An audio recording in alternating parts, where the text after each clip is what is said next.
OneWrestling.com. This is Bill Apter. Welcome into Apter's Alley. Lots of stuff to talk about today. In the mail, courtesy of High Spots and Elbow Productions, I got this great new, well, let me back up and say, and I don't mean this way, but let me back up, not literally, but figuratively. One of my favorite career moments for years was when I was down in the old Jim Crockett Promotions territory, down in the Mid-Atlantic area. I absolutely adored being there. It was just great. The wrestlers down there, the promotion, one of the first places that ever put me on TV when I had those segments with Ric Flair most every Sunday. And I miss those days. And along with Elbow Productions, High Spots has come out with a 3-disc set of Jim Crockett Promotions, The Good Old Days. And I just got this in the mail, and it's 3 discs, and I cannot wait to see this. I cannot wait to see this. So I'll give a complete review of it right down here in Apter's Alley. So what I wanted to do today was we're going to come up with a list, because I know you people like, you keep writing to me about rankings like we did back in the days when I was with the magazines, and the PWI still has rankings, of course, even though I'm not with them, they still have rankings. And around this time of year, they do the PWI 500. And I will be having Dan Murphy, one of the people who helped put that together, on a face-to-face one night. But what I wanted to do, I wanted to come up with a list of 500 or maybe less or maybe more of bums. I want to talk about bums. There are so many bums in professional wrestling that somebody, hold on. Come on in. Come into Apter's Alley. Oh my God. Hey. Jimmy Cicero, the wise guy. Can I have a seat? Please. Listen, come on. Hey, wait a minute. This is, I've had this out here for a while.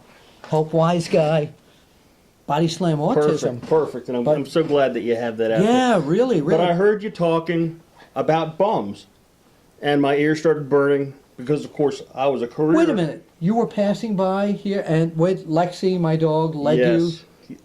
Lexi led me here. Last week she led Andrew Anderson here, and this week she leads... And Andrew Anderson, what a terrific wrestler he is. Yes. I heard the word bum. Yeah. I was a career bum, so I had to stop by and see what's going on. Wait. Maybe, you know, what you're thinking of a bum and what I think of a bum are two different things, because I want to come up with a list of the bums. Perfect. But... Bum is a compliment. Yeah, but... For many of us. You see, bum to me is B.U.M.S. Bums, right? Mm-hmm. Best undercard main stars. The list of bums. Best undercard main stars. The guys that enhanced the guys that made it all the way to the top. They couldn't have done it without it. And the enhancement players all over the world were so very important. Yep. So I figured, since you know so much history about the business, and by the way, did you see this Jim Crockett Promotions, you the know, good old days? This looks like solid gold. This looks like something that I could watch over and over and over again. You're a wrestling, you're like Steve Carino. You could ask anything about baseball. Tell me in 1935 who held. So give me something. Every time I stayed at Steve Carino's house, all we would do is put in Georgia Championship Wrestling circa 82, 83, and 84 and stay up till about 5 in the morning and just watch more Georgia wrestling. So my question is here, because I know you're, give me one or two facts that you remember about Jim Crockett Promotions. Well, on a sidebar, actually worked for Jim Crockett when he tried to reopen in Tennessee. I did not know that. Tully Blanchard was doing the booking for him. He tried to reopen, and it didn't work out, but to say that I was able to actually wrestle for Jim Crockett... What year are we talking about? That was probably in 1994, 1993, 1994. I'm terrible with dates. Right. And and it was the Maestro, the Stro. Yes, of course. He was down there with us, and a few of the other Carolina boys, as we call them. Well, what I want you to do, though, is because I know you have a great mind for remembering, give us a little known something or other from Jim Crockett Promotions. Well, going back, I think for me, Yeah. what Jim Crockett Promotions did is he made the fans emotionally invested in the product. Oh, absolutely. Okay. My trainer was Ivan Koloff, but as Oh. a fan, I hated Ivan Koloff. And what a big star down in that Mid-Atlantic area. Right. I Yeah. remember Yeah. when they had a storyline, okay, with Don Kernodle, okay, and he had just switched sides, okay, and jumped Remember onto that. the fan favorite side. Yep. And Don Kernodle was joined by Ricky Steamboat, and I believe it was, I'm trying to think, it was Ivan Nikita and Crusher Khrushchev had just joined the Russians Yes. in that area. And Don Kernodle, Ricky Steamboat, and I want to say it was Rocky Kernodle, Keith might have Larson, been, yes, Keith Larson, yeah, and it was yeah, his younger yeah. brother. And they had a flag versus flag match on television. I remember this. And Crusher Khrushchev came in at the end of the match and stuffed the American flag down his pants. Oh, I remember that and, so well. And that place went livid. I was at home, and I could have broken the TV. Oh, yeah. Okay. Yeah. That's something, when you think about it, we were emotionally invested in what was happening there. Well, that was magnificent promotion. So And I think the biggest one would be where Dusty came out and he saved Ric Flair from the Russians, and then Yes. guess what happened?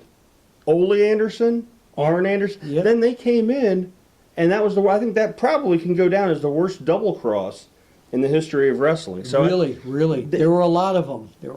But you and I are going to go watch this after we're done here. So let's Fantastic. get back to the bums. Okay. Let's get back to the bums of wrestling.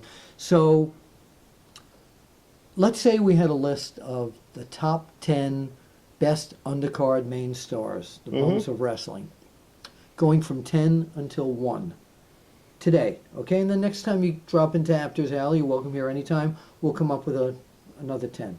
So who would you put maybe in, you want to do it in no particular order, or you want to start in 10? Well, I was actually thinking about bums. I was thinking about bums earlier today, and I have a list. Now, this is, in my opinion, You just happen to have this list? I always come prepared. And yes, I was thinking about bums earlier today. I was Unbelievable. thinking about some of the best enhancement talent. I have a fondness for enhancement talent. I was an enhancement wrestler myself. Well, keep in mind, by the way, we are talking about throughout history. This Yes. does not necessarily mean the guys of Of 2013. 2013, right. So let's go back. Let's start. But some of these guys that I mentioned here, you might want to actually go out and take a look and see They're what all I'm on talking YouTube. about. They're all on YouTube. They're all on YouTube. Okay, so who would number 10 be? Number 10 would be Wildman Jack Armstrong Oh, out in from California. California. Little known fact, Wildman Jack Armstrong's brother, Rich Ornstein, is the manager of the still living, almost 90-year-old Joe Franklin, the TV host. Is that right? Yes, yeah. How yeah. about that? Yeah, Wildman Jack Armstrong. Jack So number Armstrong, 10. yeah, and very entertaining, Yeah. in my opinion.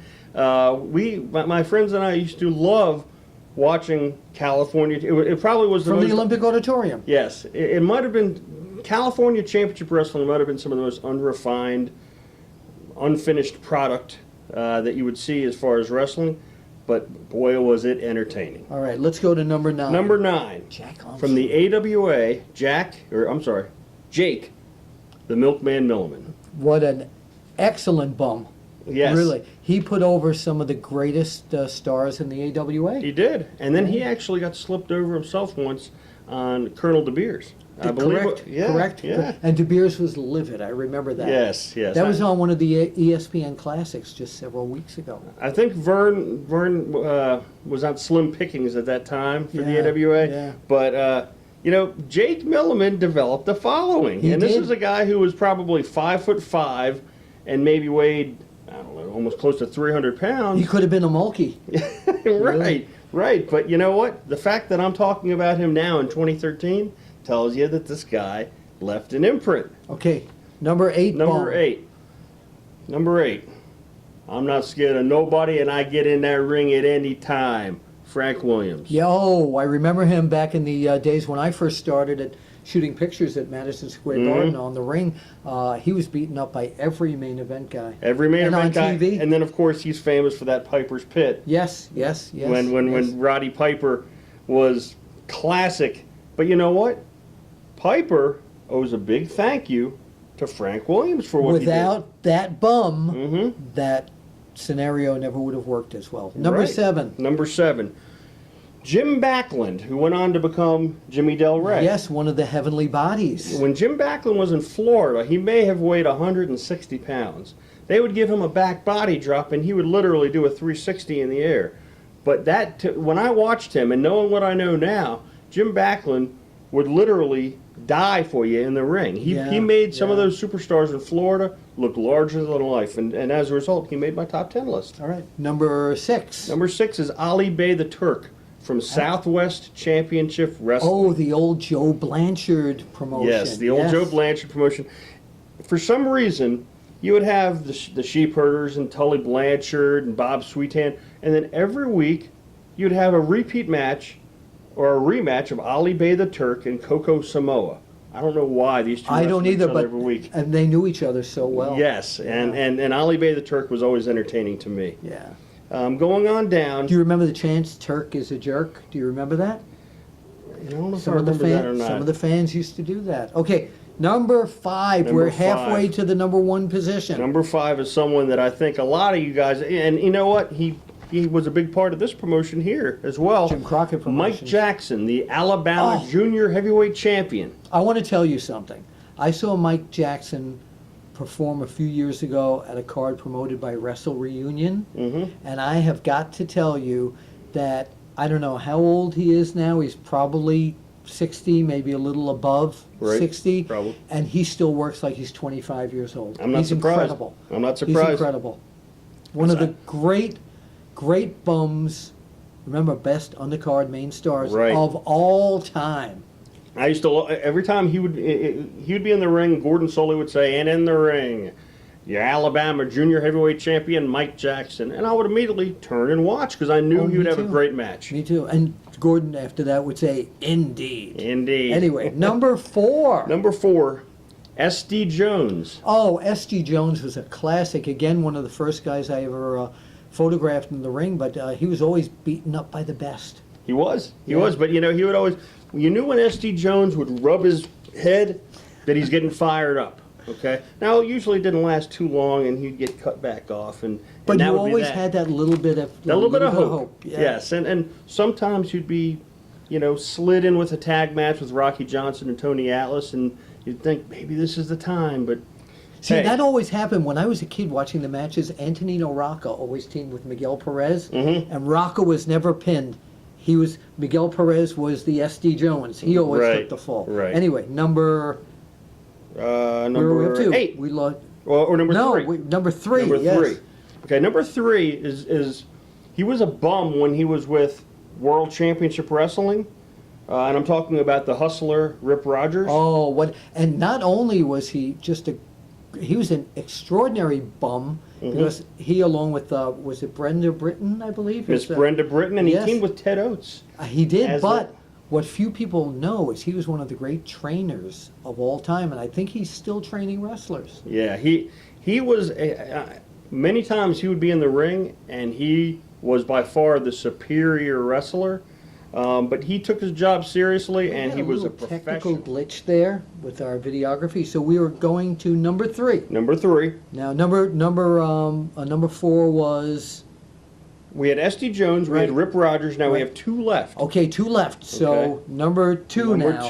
Number 2. Okay. Rene Goulet. Okay. Jacques Goulet. Sergeant Jacques Goulet. Yes. In his previous years, and then Rene Goulet, who had that controversial Michael Jackson-esque glove that he would wear. Now, one of the things with Rene Goulet is being a bum, again, which is great, is that when he was wrestling for Florida Championship Wrestling, he was a major star there. Back in 72, 73, when I was covering the matches down there, he was a pretty boy. He was the He was terrific, but in WWE, and he and Carl Gotch in the WWF held the tag team belts. Right. But afterwards, when his career was on the downslide, he didn't mind being a best undercard main star. To me, what that tells me is how much of a professional a lot of these guys are. Rip Rogers is another one like that. These are guys who, yeah, at one point in time they were on top, they were main event billing, and then, you know what, their role got changed. It was adjusted, and it was their turn to let somebody else shine, and what a professional. You know? Yeah, absolutely. And Rene Goulet was one of those guys. Now we're ready for the #1 spot of the best bum. Now keep in mind this is not our final segment because we're going to do 10 more bums that could be the top 10 next time he drops down here. So drum roll right now, ladies and gentlemen.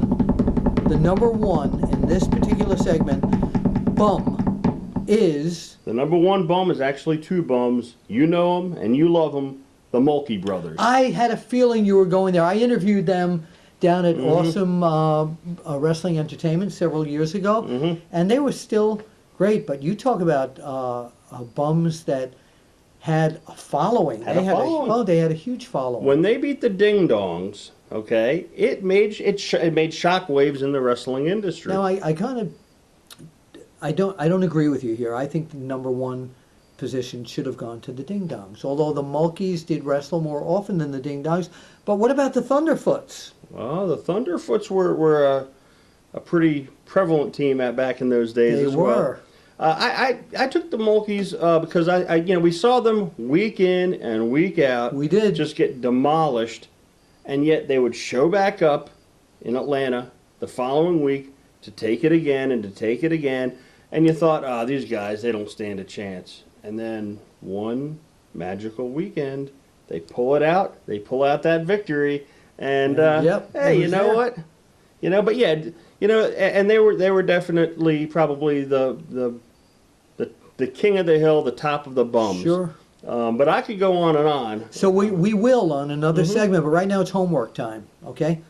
This is your homework. You have your own lists of the top best undercard main stars, bums in wrestling. It could be this year, it could be the 80s, it could be the 70s, it could be the 60s, whatever you want to do.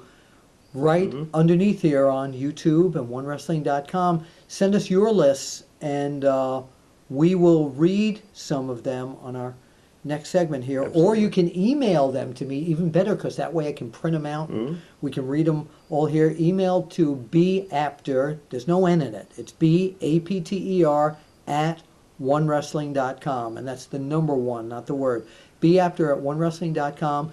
Send us your list of top 10 best undercard main stars, bums. And we'll read them right here. I did notice that you could have put yourself over in that top 10 list. I could have, but here's the thing.